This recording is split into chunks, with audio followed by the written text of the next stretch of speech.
Sveiciens, te Edmunds ar jums, meistars Edmunds. Šodien parādīšu, kā no parastā Instagram akonta, kā to kontu pārvērst par profesionālo kontu. Jau vairāk cilvēki man to ir prasījuši, kā ierasts. Man daži cilvēki šo uzprasa, man gribas saglabāt to vērtību, radīt vairāk vērtības ar vienu to pašu darbību. Tādēļ es izveidoju šo video, kas būs publiski pieejams. Un mazums varbūt kādam kādreiz šis arī būs noderīgi un vērtīgi apskatīties arī nākotnē un publiski. Lūk, šim nolūkam es speciāli izveidoju jaunu Instagram kontu. Ja, pilnīgi tukšu, ļoti interesanti ierakst par rozā delfīniem. Iesākumā, lai no privātā, no parastā konta pārietu uz profesionālo kontu, labajā apakšējā stūrī, tur, kur tas mans ģīmīts, kuras neesmu profilu bildi ielicis, tas ar sarkano punktiņus, noklikšķinu uz viņu, parādās mans profils, tagad labajā augšējā stūrī ir 3 svītriņas, noklikšķinu uz šīm 3 svītriņām, un tad šeit parādās visa kā ļoti daudz. Tas, kas ir jāmeklē account type and tools. Ja, te tāds uzraksts praktiski vidū šobrīd ekrānā man sanāk, es klikšķinu viņam virsū, un šeit parādās 2 iespējas pašā augšā. Account type, kur tur ir switch to professional account, tas nozīmē, mēs esošo Instagram kontu varam pārvērst par profesionālo kontu, un otrs, mēs varam izveidot jaunu.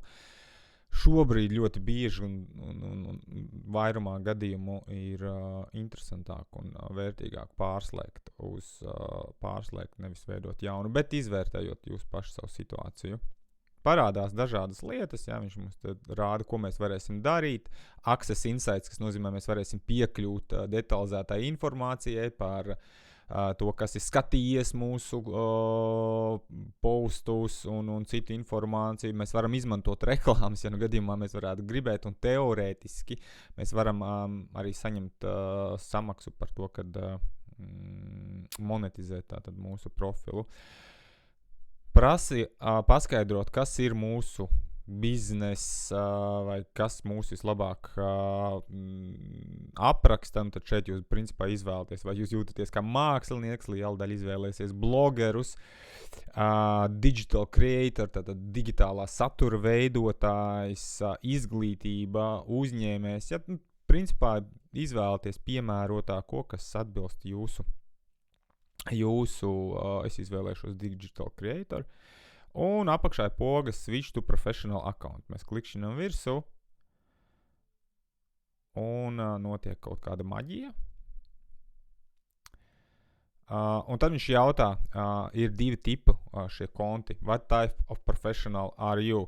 Tad creator, publiski tēli, satura veidotāji, influenceri un tā. Un tad ir biznes, tas būtu pie situācijas, ja jums pieder uzņēmums un jūs profilu veidojat kā veikals, jā, iespējams, kad vēl kāds gribēs tur iet iekšā, tad izvēlēties, lielākoties jums pietiks ar creator izvēlēties, jā, ja vien neesat, autoservis vai vēl kas cits. Jā, netiek informēts par drošības iestatījumiem, par drošības izmaiņām, jā. Par to, vai jūs gribat vai negribat saņemt reklāmas e-pastu, es uzlikšu, ka negribu. Un tad tālāk jau tiek piedāvāts dažādas iespējas, lai uzstādītu. Pabeigt profilu, pirmā iespēja get meta verified, tas ir tas maksas zilais zīmoks, kas klāt, kas principā varbūt, ka jums bezmaksas viņi piedāvā izmēģināt kādu mēnesi, bet viņš ir par maksu vēlāk. Palielināt savu auditoriju, iepazīstināt, tas ir būtībā tāds standarta onboardings, pamata lietas, ko jūs varat darīt. Un tagad, ja es aizveru šobrīd šo ciet, tad jau noklikšķinot atkal šeit uz profila un augšā uz 3 svītriņām, man parādās papildus iespēja. Šeit ir insights, ja, kur jau es varu redzēt, kā mans profils performē un viss pārējās lietas, kas ir viena no tādām noderīgākajām un būtiskākajām lietām tajā brīdī, kad jūs pārslēdzat uz šo biznesa profilu, jūs daudz detalizētāku analītiku redzat, un tehniski jūs varat pieslēgt arī šo profilu pie dažādiem ārējiem rīkiem, kas atkal detalizētāk veic analīzi un patiesībā arī automātiski izvieto kādu saturu. Nu tā, tas tāds īsumā mazais video, ja ir noderīgi, izspied like, vai kā tur saka visi influenceri.